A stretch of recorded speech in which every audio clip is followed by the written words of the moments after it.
திமுகவோட முதல்வர் வேட்பாளர் ஆகிறார் உதயநிதி ஸ்டாலின். என்னங்க இப்படி சொல்றீங்க? அப்ப அப்பா ஆட்சியை நம்ம திரும்ப பார்க்க முடியாதா? வரலாற்று சிறப்புமிக்க ஒரு ஆட்சியை அப்பா கொடுத்தாரு, அப்படிப்பட்ட அப்பா முதலமைச்சர் இல்லையா அப்படின்னு நீங்க கேட்கலாம். அதாவது எவ்வளவு வேணாலும் கொள்ளையடிச்சீங்க, எவ்வளவு வேணாலும் திருடிக்கோங்க, பட் கமிஷன் எங்களுக்கு வந்துடணும் அப்படிங்கிறது தான் அப்பாவோட ஆட்சி. அந்த கொள்கையில கொஞ்சம் கூட குறையாம அமைச்சர்கள் எல்லாமே ரொம்ப சிறப்பா செயல்பட்டு இருக்காங்க. பட் இவங்க என்ன தெரியுங்களா நினைச்சிட்டு இருக்காங்க? கடவுள்களையும் அப்படியே நினைத்து கொண்டிருக்கிறார்கள். நீங்க எவ்வளவு பாவம் வேணாலும் பண்ணுங்க, என்ன கொடுமை வேணாலும் பண்ணுங்க, எவ்வளவு வேணாலும் ஊழல் பண்ணுங்க, எவ்வளவு வேணாலும் கொள்ளையடிங்க, கடைசியா கோவில் கோவிலா போய் நம்ம சத்ரு சம்ஹார பூஜை நடத்துவோம், ஒட்டகத்துக்கும் கல்யாணம் பண்ணி வைப்போம், இப்படி ஏகப்பட்ட பூஜைகள் நடத்துவோம், கடவுளுக்கு பரிகாரம் பண்ணிடுவோம், கோவில் கோவிலா அலைவோம், ஜாதகத்தை பார்ப்போம், என்ன பரிகாரம்னு பண்ணிடுவோம். இப்படி கடவுளுக்கே லஞ்சம் கொடுக்கக்கூடிய கூட்டமும் இந்த திமுக தான். அதாவது மந்திரிகள் எவ்வளவு வேணாலும் ஊழல் பண்ணலாம், மேல கமிஷன் கொடுத்துடணும் அப்படிங்கிற மாதிரி தலைமை என்னன்னா, என்ன வேணாலும் பண்ணுங்க, நான் கோயில் கோயிலா போய் பரிகாரம் பண்ணிட்டு வந்துடுறேன், ஒன்னும் அதெல்லாம் கவலைப்படாதீங்க அப்படிங்கிற மாதிரி. இப்ப நேர் கூட பார்த்திருப்பீங்கல்ல நீங்க, சட்டையை கழட்டிட்டு போய் சட்டநாதர் கோயில் என்னாரு, சட்டநாதா எப்படியாவது என்னை காப்பாத்துப்பா காப்பாத்துப்பா, நான் ஸ்டாலின் காப்பாத்துவாருன்னு நினைச்சேன். அந்த ஆளு பாலாஜிக்கு, செந்தில் பாலாஜிக்கு ஒண்ணுன்னா தொட்டுப்பார், சீண்டிப்பார், நோண்டிப்பார், நொட்டிப்பாருங்கிறாரு. எனக்கு ஒண்ணுன்னா வரமாட்டேங்கிறாயப்பா, நான் என்ன பாவம் பண்ண, சட்டநாதா என்னை காப்பாத்துப்பா அப்படின்னு போய் அங்க கதர்னதை பார்த்திருப்பீங்க. ஆனா திருப்பதியில போய் 40 லட்சம் ரூபாய் செலவு பண்ணி அன்னதானம் பண்றார். சட்டநாதர் என்ன நினைச்சிருப்பாரு? யோ, உன்னை கேஸ்ல இருந்து நான் காப்பாத்தி விடுறேன், எனக்கு 2 ரூபாய்க்கு கற்பூரம் வாங்கி ஏத்திட்டு அங்க போய் ஆந்திராவில உன் சொந்த ஊர் கடவுளுக்கு போயிட்டு, நீ ஒரு ஆந்திராக்காரங்கிறதால அந்த ஊர் கடவுளுக்கு மட்டும் 40 லட்சம் ரூபாய் கொடுக்குறியா? என்ன இப்ப 2 ரூபாய் கற்பூரத்தோட ஏமாத்துறியா? உன் சட்டை அவுக்காம விட மாட்டேன் அப்படின்னுதான் நேருவுக்கு இப்ப இவ்வளவு பிரச்சனைகள் அப்படிங்கிறது வந்துட்டு இருக்கு. கைது உறுதி, அதுல மாற்றம் கிடையாது. நான் ஏற்கனவே சொல்லியிருக்கேன், கைது உறுதி. இப்ப என்னன்னா, எதுக்காக இதை பேசுறோம் அப்படின்னா, நாம கோயிலுக்கு போவோம், சாமி கும்பிடுவோம், நமக்கு கடவுள் நம்பிக்கை இருக்கு, நம்ம மனசார வேண்டுதல் வைப்போம், பொங்கல் வைப்போம், கெடா வெட்டுவோம், எல்லாமே குலதெய்வ கோயில்ல போய் நாம எதா இருந்தாலும் செய்வோம், ஆலயங்கள்ல அன்னதானம் பண்ணுவோம், எல்லா விஷயத்திலையும் கலந்துவோம். பட் இந்த திமுக கூட்டம் கோயிலுக்கு போகாத, கடவுளே இல்லை அப்படின்லாம் பேசிட்டு, நாம கூட செய்யாத ஒட்டக பூஜையிலேருந்து, எரும மாட்டு பூஜையிலேருந்து, கரடி பூஜையிலேருந்து, காட்டெரும பூஜை வரைக்கும் பண்ணுவாங்க விட்டா. அப்படிப்பட்டதெல்லாம் கடந்த காலகட்டத்துல நீங்க பார்த்திருப்பீங்க. அதே மாதிரி எல்லாத்துலயுமே ஜாதகம் ஜாதகம் ஜாதகம் அப்படின்னு. நேற்று சனிப்பெயர்ச்சி அப்படிங்கிறது வாக்கிய கணித பஞ்சாங்கப்படி திருநள்ளாறு சனிப்பெயர்ச்சி அப்படிங்கிறது நடந்து முடிஞ்சிருக்கு.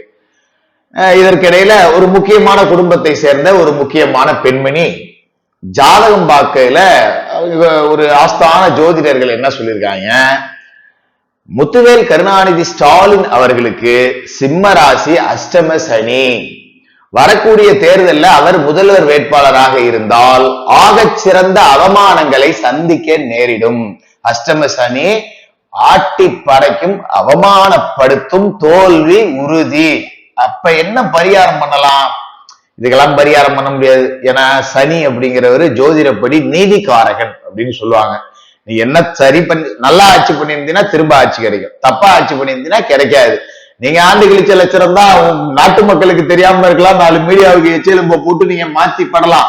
சனி பகவானுக்கு தெரியும்ல.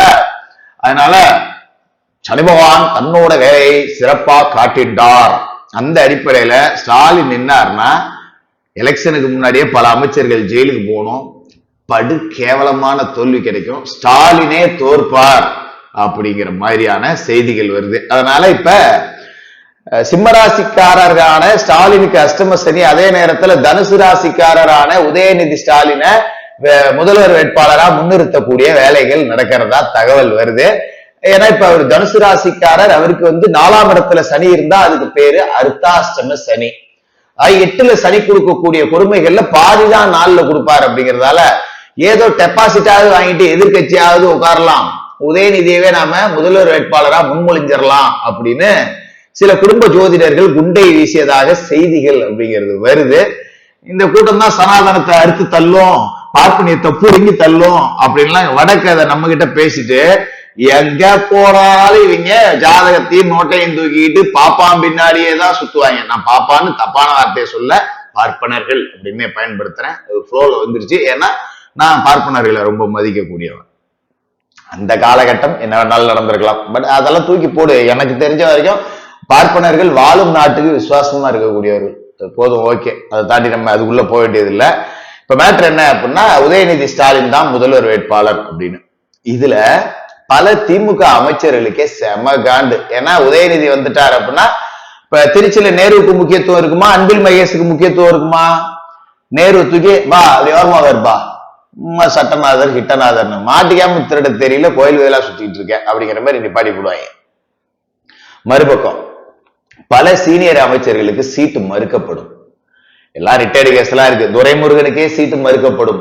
உதயநிதிக்கு ஆனா துரைமுருகனுக்கு கூச்சம் கிடையாது. நாளைக்கு போய் உதயநிதி வாழ்கன்ட்டு அங்கேயும் நிற்பாரு. நாளைக்கு இன்ப நிதி வாழ்கன்னு அங்கேயும் போய் நிற்பாரு. நாளைக்கு அதுக்கப்புறம் வரக்கூடிய துன்ப நிதி, துயர நிதி, எல்லா நிதிக்கும் துரைமுருகன் மாதிரி ஆளுங்களுக்கு எல்லாம் வேகத்தையே குண்டி கழுவுவாங்க. எத்தனை தலைமுறையா இருந்தாலும் அதை பத்தி எல்லாம் கவலையே கிடையாது. ஆனா இத திமுகவோட மூத்த அமைச்சர்கள் விரும்பல. கூட்டணி கட்சியினர் அதுக்கு மேல செம்ம கடுப்புல இருக்காங்க.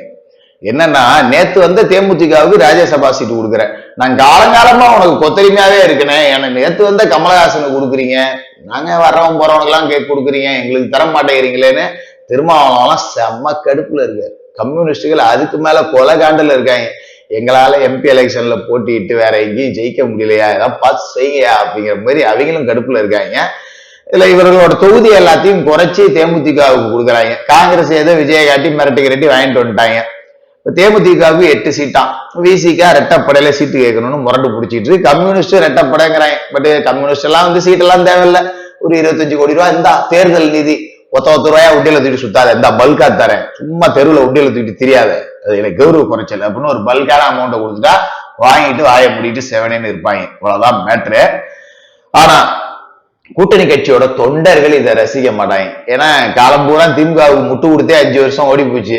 ஓட்டு கேட்க போனா நீங்களாம் என்னத்தடா வரீங்கன்னு விரட்டுவாங்க மக்கள் அப்படிங்கிறதெல்லாம் தொண்டர்கள் கடுப்புல இருக்காங்க.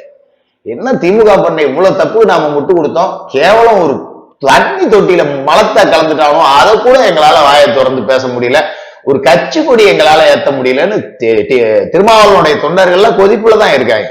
அதனால கண்டிப்பா வீழ்த்துவார்கள். அதுபோக திமுக தொண்டர்களே திமுகவை வீழ்த்து தயாரா இருக்காங்க. ஏன்னா இதெல்லாம் அவங்க ரசிக்கல. கருணாச கூவத்தூர் மாமான்லாம் பேசினாங்க திமுக காரங்க. என்கிட்ட கூட ஒருத்தர் பேசியிருந்தார், கூவத்தூர் மாமா அப்படின்னு. நான் ஒன்னு சொன்னேன், டே 200 ரூபா கொத்தரிமை, நீ மேல அதை பேசக்கூடாது. நீ கருணாசுக்கு ஒரு தொகுதி ஒப்படைச்சாச்சு, உங்க கூட்டணியில கருணாசுக்கு ஒரு சீட்டு கொடுத்தாச்சு. அதனால யார நீ கூவத்தூர் மாமான்னு சொன்னியோ அதே மாமாவுக்கு ஓட்டு கேட்கிற வேலையை பார்த்துட்டு 200 ரூபாய வாங்கிட்டு ஓடிப்போ. அது வரைக்கும் தான் உனக்கு லிமிட். வாழ்க்கை உலிகையோட உன் கதை முடிஞ்சிருச்சு. அதனாலதான் நீ பரம்பரை திமுக கொத்தடிமை, இவனுக்கு சீட்டு இவனுக்கு சீட்டுலாம் நீ பேசக்கூடாது. உனக்கு தேவை என்ன? கருணாநிதி வாழ்க்கை 200, ஸ்டாலின் வாழ்க்கை அதுக்கும் சேர்த்து 200, உதயநிதி வாழ்க்கை அப்பயும் 200, இன்பநிதி வாழ்க்கை அப்பயும் 200. இப்ப ஆனா அவனோட மனநிலை என்ன இருக்கு, 4 தலைமுறையா குண்டி கழுவியே எங்களுக்கு கைரேகையே தேஞ்சு போச்சியா, எங்களை மாதிரி ஆளுங்க யாருக்கா சீட்டு கொடுனா வரவன் போறவங்க எல்லாம் கூப்பிட்டு கொடுத்துட்டு இருக்கீங்க. ஏன் அப்ப திமுகவில் ஆளே இல்லையா? கமலுக்கு ராஜ்யசபா சீட்டு கொடுக்குறீங்க, யாருன்னே தெரியாத காங்கிரஸ் யாருன்னு ஒருத்தர் கூட்டு வந்து ராஜ்யசபா சீட்டு கொடுக்குறீங்க. சம்பந்தமே இல்லாத ஆட்கள் எல்லாம் சீட்டு கொடுத்து பிரேமலதால நேத்து வரைக்கும் கருணாநிதியை கழுவி ஊத்தி காரி துப்பிக்கிட்டு இருந்துச்சு. எல்கேசி கூப்பிட்டு ராஜ்யசபா சீட்டு கொடுக்குறீங்க. அப்ப நாங்க கடைசி வரைக்கும் கொத்தரிமையா இருக்கணுமா? எம்எல்ஏ சீட்டுக்காவது எங்களுக்கு கொடுக்க முடியுதா? கொடுக்க முடியல. கேட்டா மந்திரிகளுக்கு 30 பேருக்கு சீட்டு, மந்திரியோட மௌனோலுக்கு 10 பேருக்கு சீட்டு, இதுல சபரீசன் கோட்டானு மருமவனுக்கு 10 சீட்டு, உதயநிதி கோட்டானு அதுல ஒரு 50 சீட்டு, கூட்டணி கட்சிக்காரனுக்கு 80 சீட்டு. அப்ப நாங்க எப்பதான் எலெக்ஷன்ல நிக்கிறது? நாங்களும் கருணாநிதி வாழ்கன்னு சொல்லிட்டோம், நாங்களும் ஸ்டாலின் வாழ்கன்னு சொல்லிட்டோம், நாங்களும் உதயநிதி வாழ்கன்னு சொல்லிட்டோம், நாங்களும் இன்பநிதி வாழ்கன்னு சொல்லிட்டோம். பரம்பரையா நீங்களே வாழ்ந்துட்டு இருந்தா நாங்க எப்பதாயா வாழ்றது? 200 ரூபாயோட எங்க வாழ்க்கையே முடிஞ்சு போயிடும் போல இருக்கையா அப்படின்னு சொல்லி கொதிப்புலதான் பல திமுக தொண்டர்கள் இருக்காங்க.